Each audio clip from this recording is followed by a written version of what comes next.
Hi, folks. Have you wondered how to get financing for your short-term rentals, your vacation rentals, your RV shares? Stay tuned. That and a lot more right after this.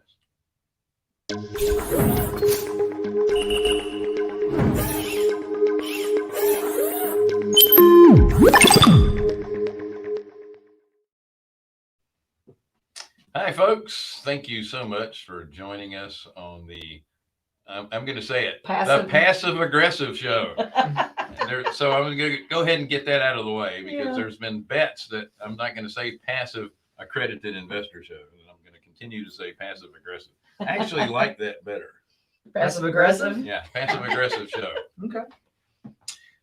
By the way, we are Carolina Capital Management. We are lenders in the Southeast for real estate investors. If you're interested in borrowing money, go to carolinahardmoney.com. Click on the Apply Now tab. If you're a passive investor looking for passive returns, click on the Accredited Investor tab. Don't forget to like, share, subscribe, hit the bell, and don't forget to sign up for Wednesdays with Wendy.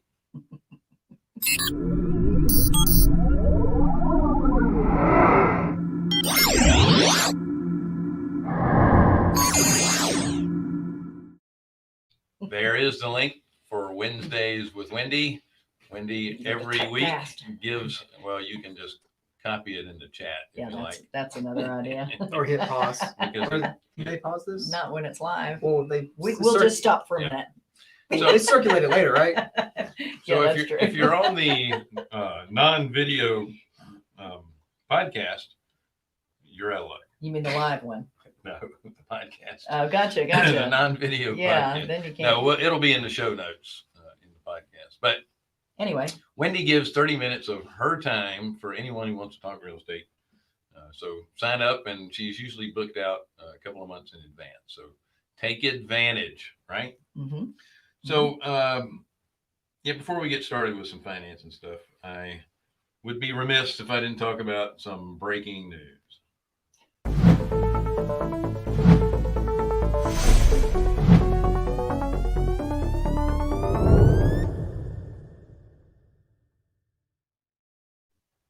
This just in, nothing new. It's broken news. So the employment numbers came out, the ADP numbers, and what that means is ADP is a payroll company, and you always check these numbers weekly and monthly to see the number of new payrolls added to corporate America within the last month. Oh yeah, by the way, thank you. Sorry, we do have a questions and comment section. If you'd like to ask a question, we'll be happy to answer that. Somewhere over here. So it's either going to be on the right-hand side or underneath, depending on the platform you're viewing from. So they were expecting around 500,000 new jobs, and it came in at 943,000. So 500 new payrolls. So 400,000 more than they thought. Yeah, and New jobs available? new payrolls created. New people so actually that many working. more people, they're going back to work. That's because they're cutting off the $300 a week. And they revised grants. April down a little bit, so it didn't wash. It wasn't. They didn't revise it down that much. Yeah. So there are new jobs being created. We still have a ton It's of amazing. jobs We had available. one available. It's actually. amazing when you cut the unemployment You cut the fat. benefit for That's exactly right. for extra. You take away the vacation pay. Yeah. I was actually talking with my contractor yesterday, and he's like, thank God they stopped giving that extra. He's like, I have people showing up on job sites now. He's like, Yeah. it's great. It's amazing. People are Well, listen, inherently lazy. There are people that are hurting. I get it. For sure. Oh yeah. And people would love to get a job in their industry if they could, Mm-hmm. but some of those jobs aren't around anymore. Right. So you're going to have to get retrained to do That's something right. else. Take what you can get and then go from there. It's easier to find a job when you have a job. Listen, same thing happened to me. I was in the mortgage industry for 20 years, middle management sales position, and in 2008, our industry went down to 25%. That job of its didn't size. exist anymore. It Yeah. went bye-bye. Yeah. And especially when you were my age, I was costing them too much in health benefits, That's I guess. right. That's right. Anyway, Oh, I had to change professions in order to, pay the bills. So Yeah. it happens, and you have to learn how to roll with the punches. And then he got back to something even better. Yes, and that's usually the case. Yeah. And, God will come through. that's right. So, anything you want to add to those numbers? I wish I could add more jobs to it. Yeah, I can tell you, I was listening to Fox News this morning out of New York, and they were saying on the radio, they were saying that the stock market is really up, Hey, Mark. up, doing really well. So that's a good thing. Hey, bro. He just had his birthday That's right. He's old and decrepit now too. on It's not- Monday. Now the stock market up, that's not all because of cryptocurrency, is it? Yeah, I hope not. I hope It's they just read the energy stocks were up, Energy, and, yeah. and it's getting a bit frothy Marathon. right now. They have stocks like GameStop and AMC, which we have a interest in. And In a movie theater. We'll tell you later. yeah. But AMC made an announcement about their stockholders now are going to get free popcorn and exclusive showings. And That's going to make me all of a invest. sudden, all these people started buying freaking AMC stock. Really? And then That's crazy. a couple of days later, they announced that they're going to sell off 11 million shares sometime in the future. So then the Ooh. stock price started going down. But that market capitalization on AMC a year ago was like $53 million. And now the market capitalization of that company is $31 billion.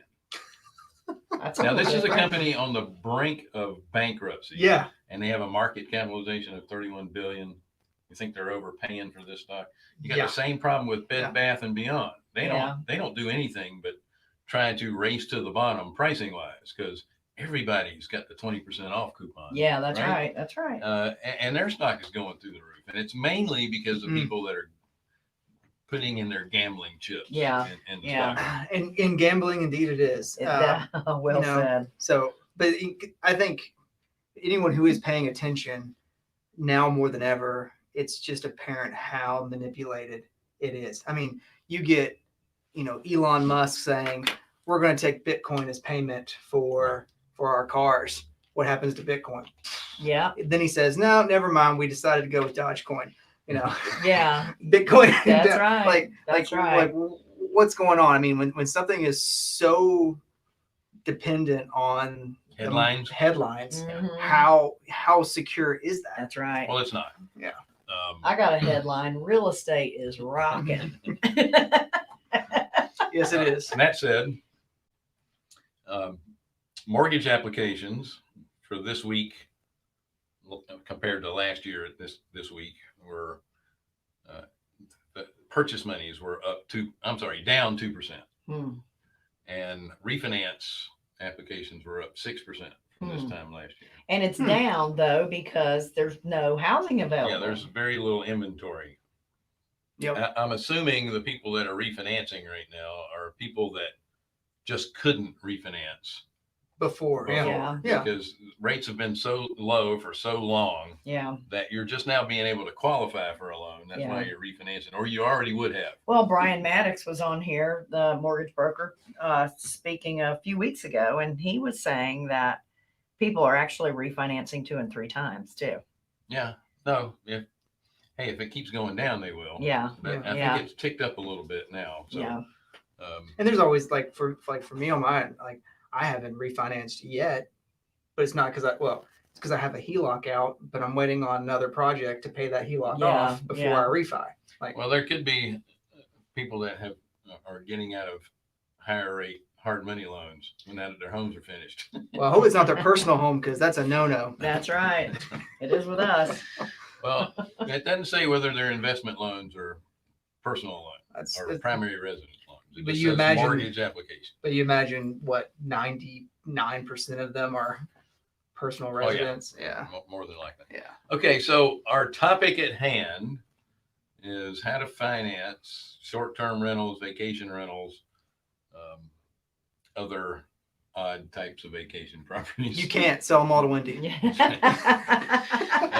At deep discounts. Yeah, I'll take them. We covered this in the earlier show.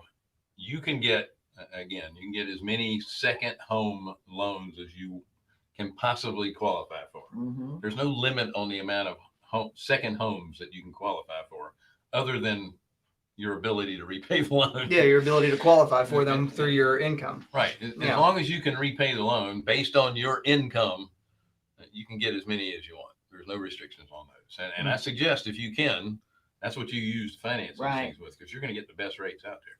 Right. Oh, The problem is there aren't a whole lot of,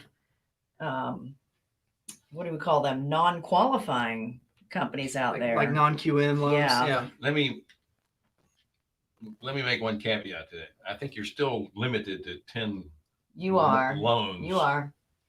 in your name. Yeah. Correct. Yeah. You definitely are. Now, if you can get 10 in your wife's name and 10 in yours, then now you got 20. Scott says, can you only get one second home? After that, isn't it a third, fourth, fifth?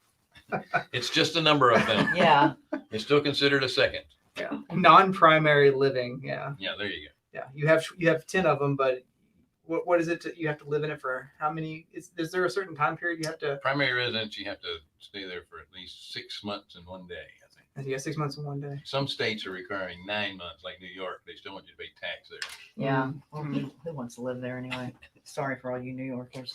Brian Maddox says you can have as many second homes as you want. Yeah. You don't have the 10 mortgage limit? Question mark. When you can type it in later, let me know. Type faster. Just Come on. Just say no. The other thing that Brian was talking about when he was on was the ability to get a loan as a parent for having your kid on it and your kid living in the house. Yeah, up to 10 finance. There you go. Okay. Yeah. Okay. And then if your kid can live in the house, that's another loan that you can get at those incredible rates. And that kid could rent out property, could rent out bedrooms. Right. You could do a quad, you could do a duplex. Yeah. With something like that. So there's all different kinds of ways that you can take full advantage of what's being offered through conventional financing. Mhm. It's a great way to go. All right. So Now, many of us investors, however, do not qualify for conventional loans. Right. We're self-employed. We don't pay ourselves as much. I thought you were going to say don't pay should. taxes. No, we pay taxes. Unfortunately. Yeah, there's a lot of them, yeah. Pay plenty of that. Yeah. But not everybody can qualify for conventional loans these days. So doing here it says you can always do. We already read that. You can always finance a primary residence, no cap. Just one of the borrowers needs to live in the home for at least 12 months. Okay. Yeah. Yeah. That's good. That was really good when he was on talking about that. Mhm. We loved having you on here, Brian. And again, we are going to have you on this show because didn't we have him on a different show? I don't Or was it- remember. Was it this one? I don't remember. I think we had him on our investor stuff, Sunrisers and the Rock Hill That's Subgroup. right. He did the So rounds. we're going to have him on this Yeah. podcast. Yeah, that's a great idea. Yep. Anyway, So get ready, Brian. The other thing, our other opportunity though to finance these short-term rentals would be with a non-qualifying loan, which means that they're really basing it on the property and not your particular income, right? Yeah. The problem with that, there's a couple of problems with that with the companies that are out there doing those kinds of loans. Number one, they don't like short-term. Yep. Or they might base it off of the market rent rather than what's really coming in. They won't count that. The other thing is being able to prove that you've got experience, and then your loan minimum is an issue. There's companies, I've got some written down here, require a loan minimum of 100,000. They've got another one that requires a loan minimum of 200,000. Mm-hmm. And, I have several short-term rental properties. And if I refinanced them at 80%, it wouldn't be $100,000 loan. They're all small. A couple of them are, but Yeah. but they're all small. Like a townhome or something like that. Yeah. They're 2-bedroom, 3-bedroom houses located in the dinky little town of Rock Hill, South Carolina. And the values just are not, going to qualify for 75% refinance up, and it would come up to 100,000. So there are a couple things that'll hold it up, but there are ways around it. That's the perfect opportunity for passive or semi-passive investors to be the lenders on these types of That's exactly projects. right. Mhm. And because they are short-term rentals and they tend to cash flow higher than your typical long-term rental property, Mm-hmm. you can afford to pay a little higher interest rate. And keeping in mind too that your loan amounts being, excuse me, much lower, your payments aren't going to be that high anyway. That's right. And the investor likes it because they can still get a decent yield on their. Mm-hmm. One of the things I hear from people, we talked about earlier, is on a or a short-term rental property, they want to get the same interest rates as they would on a long-term rental Sure. property. And We're they get, investors. and We they, always want and the they lowest. get upset when like it's really tough to find that. And it is tough to find that. Like it's tough to find a short-term rental rate at 4%. And what I tell them, I'm sure what you tell them too, is like, it doesn't matter. Like, how much are you making? That's Like, right. you make zero if the deal doesn't happen. That's right. So if you're paying 8 or 9%, alternative. yeah, if you pay 8 or 9%, but you're making double or triple on that property that you would on a long term, what does it matter? That's right. That's right. I spoke last night in Columbia, South Carolina, at a new group there called Re-Up, REQ Up. They have a great Facebook page if you want to check it out. I think it's under COLAREIA, or REIA, whatever that stands for. Yeah. So I was speaking there last night. One of the questions that they asked all the panelists was, how did you invest in your first property? How'd you get the money for that? And Stole it. yeah, after that. So I've been investing on purpose since 2001. Previous to that, I was an accidental landlord, but I've been investing on purpose since 2001. And I am using the same kind of loan to purchase houses today that I used the first time I ever did it. And it was with a short-term private money loan. Yep. So that's just a great way for people who, have self-directed IRA money, ESA, HSA, mattress money. It's a great way for those folks to earn an interest rate because they can lend money to people like me who are doing short-term loans. We're buying them, we're fixing them up, we're getting short-term renters in there, and then we're turning around and refinancing them. You want to know what the biggest benefit from a landlord's perspective is for a short-term rental? There are no long-term leases. Yeah, So none of the rules about evictions apply. that's right. Mm-hmm. So if people stop paying you, you call the sheriff and have them thrown out. Don't you have them all pay up front anyway? Or Yeah, most they pay in advance. I'm just saying there has been cases, and you've heard occasionally the horror story of an Airbnb where the tenant never left. Yeah, that's really rare. And it is, but for the most part, the law is on your side in this case, right? Because it's not a long-term thing. You don't have to go through the courts. You don't have to do any of that stuff. You just say, hey, this person won't leave my house. That's right. And you can get rid of them quickly. That's right. 10-day notice of quit. Is that what it is? That's right. It's come and get them now. So one of the things that I do to prevent that, because I do have short-term properties, we do have short-term properties that will rent for 28 days, 1, 2, 3 months, sometimes longer than that. And if that's the case, once it goes over 28 days, we actually literally check them out and check them back in. Mm-hmm. So that they're never in a true month-to-month situation, and Yep. they won't fall into the court battles. Exactly. And for those of you that are afraid of what the government has allowed to happen with landlords and banks for that matter, because it's really putting a crimp in everybody's system Oh yeah. by not being able to either foreclose or evict people that just aren't paying. Mm-hmm. I mean, the only way you're going to be able to overcome that is if you don't owe any money on the house. Even then, you're doing it for income. Right. You're not doing it just because you're providing free places That's for right. people to stay. That's right. I'd love to be able to do that.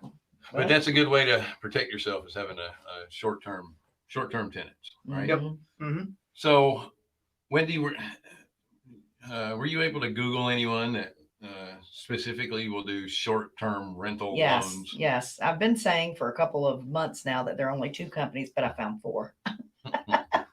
So the first company that I found is Visio Lending, and Visio's been around a Interesting. while. Yeah, I mean, we've used they do them a lot on of stuff. commercial Yeah. loans. So I was really surprised, but they do a short-term vacation rental, and Visio's VISIO, Visio Financial, I think is what they're called. And by the way, but- you can't go directly to them, as far as I know. Yeah, you can. You can? Mhm. Okay. You sure can. So they do a 30-year term. They will only lend to an entity. They won't lend to people. And it's based on the short-term rental income. That is really pretty unusual. rare. Yeah. Very and unusual. lending to an entity, you want to hold all of these properties if you're doing short-term rentals in an entity. Mhm. You're letting people into this house. You want to create insulation between yourself and whatever happens in that That's house. exactly right. And get an And umbrella if you're policy. Walter Wolfert, it's going to be in a trust and with the beneficiary of the LLC. It's going to be That's right. a land trust with the beneficiary who's in another state who signed for it, and the next. He once told me he had to hire an abstractor to help him figure out how he had deals set up. He's got a great way of doing that. The next company, and I've heard of them a lot, it's called Host Financial. And Host Financial will do an 80% purchase money on short-term rental, but their loan amount is $100,000 minimum. They'll only do $100,000 minimum, and they'll do a 30-year term. But they're really in it to win, because they'll do a 3-way income. They'll do market rent if it qualifies for market rent. If it doesn't qualify for market rent, they'll do your current Airbnb income. If it's a refinance, if that won't work, you're not in it for that long, they'll even do a projected income for short-term rental on that. And they're probably using that Air DNA Yeah, that you said. yeah. So they just go to Air DNA, they check out what the average rent is for that particular property in that particular area, and they'll. When you underwrite that, what typical occupancy do you use? Is it 50%, 60%? When I'm buying something, I run it at 50. 50, yeah. Yeah, just to be safe. I want it to be up in the 80s, and in many Sure. cases it is. But it's seasonal. Mhm. So, but 50 is usually a safe number to go on. There's another company, I had never heard of this one. It's called Kram Capital. I thought that was an interesting name. Kram Capital. And I like Kram that. is with a K, Kram Capital. Kram Now Capital. they have a 200,000 minimum on what they do. So they're looking for the big fancy Airbnbs. Yeah, they're probably in destination Yeah. areas. It probably is, but their rates start at 5.125, which doesn't suck. It's a 30-year fixed, and they'll do 80% with a 680 credit score, and they'll base it off of the market rent. So they're not going to count, even though they're doing a $200,000 minimum, they're not counting your Airbnb income. So they're going to count the market They're rents, going to count the market rent. So that kind of makes it a little tough. Well, they're thinking in the back of their head, if they end up owning it, Can they rent it out? They're going to need to rent it out to Yeah. get their expected return. Yeah. And if they're not getting, if for some reason somebody's not paying it, it's because they didn't do a great job at the short-term rental, or maybe it was not in the right location or whatever it was. So when they take it back, they're not going to be able to Airbnb it because it didn't work. And I guess it wouldn't make sense. I was just thinking in my head, like, would any of these people do like a lockbox? Like somehow have a lockbox on your on your Airbnb site where the money comes in or whatever to your account, and then they scrape off their portion of what they're owed before you can access. Well, that would be a really cool setup. I can tell you that. They do it in like multifamily, Yeah. like big multifamily setups. Yeah, but that's through a bank, right? Correct. Yeah, you have to set it up a sweep account with the bank. Yeah. Well, this the just for the Airbnb is what I can speak about. That when they collect money, they can deliver your money to several different accounts. So you could just have it set up like once you hit your monthly payment, it just goes. It could go It could go straight to straight the to- bank payment. That's yeah, kinda cool. Yeah. The last one that I found is called OVM Financing. Oh, OVM. And they really had not much information about what they do or how they do it or well, what's the point of anything having a about that. website? Well, the bottom line is, Call me. is it's another company that you can look for. So there's 4 good companies right there that is straight short-term rental. And lastly, you don't have to finance an Airbnb. You could pay cash. Yeah, there's an option. Sure. Or you can find a rental property and get a master lease and just lease it yourself. Arbitrage it. And Airbnb it out. Now, my suggestion is you let the person that owns the house or the management company that's leasing it out know exactly what you're doing. Yeah. We did that in Rock Hill. We arbitraged 2 apartments.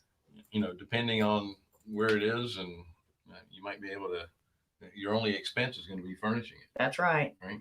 And there are ways that you can even finance the furnishing part. Find somebody with a small dollar IRA that's willing to. I thought you just rent it from Aaron's or something. Yeah. You could do that. They might not have the type furniture you want. It won't be eclectic. Yeah, it won't be. Yeah, it won't be eclectic. Yeah, you have to go to the dumpster for that. Yeah, I mean, really. And I know this is the finance part. We're going to have to go here in a second, but you don't have to furnish the place with a whole bunch of new stuff. Your bedding, Wendy does this. The mattress and the sheets must be top notch. Yeah, for real. Other than that, you can get all your stuff at estate auctions and that yard kind sales. of stuff. Yard sales. People don't care. Again, it's going to be in decent shape, but they love the eclectic stuff. They do. Anyway. I've said this before. My favorite one that I've been in, a friend of mine, Pam Whitworth, she's the one who really turned me on to this short-term rental stuff. She's been doing it now for, I don't know, 8-10 years. And in her house in Texas, when you walk into her Airbnb, she has a Volkswagen Beetle door leaning up against the fireplace. It's the coolest thing you've ever seen. I mean, you have to have a fire screen. That's true. You can just roll it up and down as you need it. It's just, it's not leaning over the fireplace opening. It's up against the side of the fireplace. But it's please don't do that. It's not heat tempered glass. It'll break. It's just the coolest setup. She has jars of M&Ms, in old oil. You know how the old oil cans used to be glass? Oil, with a top on it. That's what she has. M&Ms in those. She's cleaned it out since then. But wow, there's M&Ms all around the house. It's really I know. cool. I talk about this too. She's got an old Airstream trailer that she had completely gutted, put like 30 grand into this thing. Yeah. And has a clawfoot tub. Yeah, little in the mini back of it. It's clawfoot. like 212 square feet. She's got a clawfoot tub in the back. It's a cool house. If you want to take a shower, it's an outdoor shower. By the way. Which is also cool. But people rent that thing all the time because it's an experience. Yeah, right? It sure is. All right. So, but before you wrap it up, my recommendation, and I think Wendy and Bill would agree with it, if you want to acquire short-term rentals, the best way to buy them is private money. I mean, absolutely. That's how I think you've done all of yours that way. Yes, I have. Like, I sure have. Like, I've even got 2 long terms on private. Yeah, there's no better way to acquire a property than through private money, and then you season it for whatever period, usually 3 to 6 months, and then you refi it out into long term. But the best way is acquiring through private money. If you don't know anyone, reach out to us. I'm sure we can, think of a few people who would be willing to lend. That's exactly right. Yep, That's exactly right. So thank you so much for joining us on the Passive Aggressive up for Wednesday with Wendy.